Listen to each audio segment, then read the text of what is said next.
आप सभी को मेरा जय जिनेंद्र। आज पर्युषण पर्व का 7वां दिन है, यानी उत्तम तप धर्म। यानी हमें अपनी इच्छाओं का और अपने कसायों का त्याग करके आत्मा को शुद्ध बनाने का प्रयत्न करने का नाम ही उत्तम तप है। तप दो प्रकार के, भारी तप और अंतरंग तप। भारी तप यानी एकासना, व्यासना, उनोदर, उपवास, काया क्लेश, ध्यान में लीन होना, एक आसन में बैठना, एक मुद्रा में बैठना, ये सब है ना शारीरिक तप है। और आंतरिक तप यानी क्रोध, मान, माया, लोभ, राग, ये सारी विकारी भावों का त्याग करना और आत्मा को शुद्ध बनाने का नाम आंतरिक तप है। आइए हम तप को 3 तरीके से समझते हैं, एक शारीरिक तप, वाचनिक तप और मानसिक तप। शारीरिक तप तो जो हम करते हैं, एकासना, उपवास, सुनोदय, ये सब शारीरिक तप हो गए।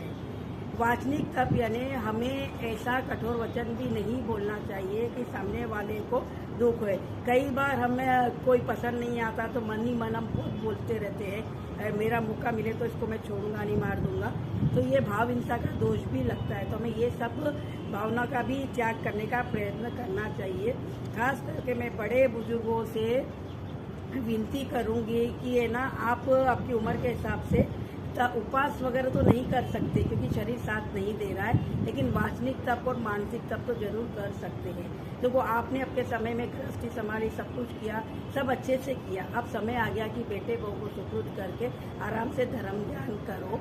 आप है ना बैठे बैठे माला गिन सकते हैं, जाप कर सकते हैं, और घर में जो जैसे कर रहे हैं करने दो। कोई प्रतिक्रिया मत करो, कोई नेगेटिव मत फैलाओ, कोई किसी पे डांटो मत, चिल्लाओ मत। समता भाव रख के सबको खुश होने दो और आप भी खुश रहो। और अगर आप उपवास नहीं कर सकते हैं तो दूसरों को उपवास करने के लिए प्रेरित कर सकते हैं और उनकी अनुमोदना कर सकते हैं। ये भाव तो आप हमेशा रख सकते हैं। और आप गौ संपदा है तो आप निज और पर के हित के लिए दान कर सकते हो और किसी की भलाई कर सकते हो, किसी की मदद कर सकते हो। ये भाव जरूर रख सकते हैं। शारीरिक तप से भी ज़्यादा मानसिक और वाचनिक तप का महत्व ज़्यादा है। शारीरिक तप तो आजकल सब कर ही लेते हैं आसानी से, नहीं वो भी कठिन ही है, वो भी उनकी भी बहुत बहुत अनुमोदना। जो एक उपवास, 2 उपवास, 5, 10, 16, 32, 50 सब उपवास करे, उनकी तो मैं बहुत बहुत अनुमोदना करती हूँ।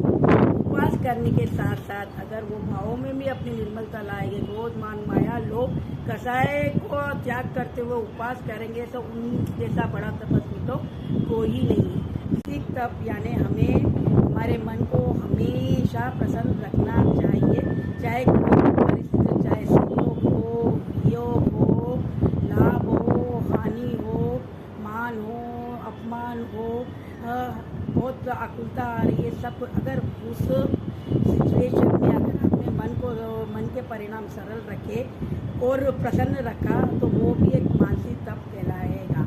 हमेशा समता भाव धारोगे तो मन भी हमेशा प्रसन्न रहेगा। देखो जो होना उसको तो है ना हम बदल नहीं सकते। दुख सुख तो सबके साथ लगे हैं, सुख में तो मन प्रसन्न रहता, दुख में भी अगर हम समता भाव रख के आकुलता नहीं रखेंगे और मन को प्रसन्न रखेंगे तो वो भी मानसिक तप है, तो कोई नहीं। तो आज उत्तम तप का दिन है तो मैं सबसे प्रयत्न करती हूँ कि आपने जो अपने इच्छाओं का निरोध करके पंचेंद्रियों को वश में करके तपस्या की, ये तो खूब खूब अनुमोदना है, पर तपस्या के साथ भी आपके भावों में निर्मलता लाने का प्रयत्न करें तो आपका सही मायने में उत्तम तप कहलाएगा। जय जिनेंद्र।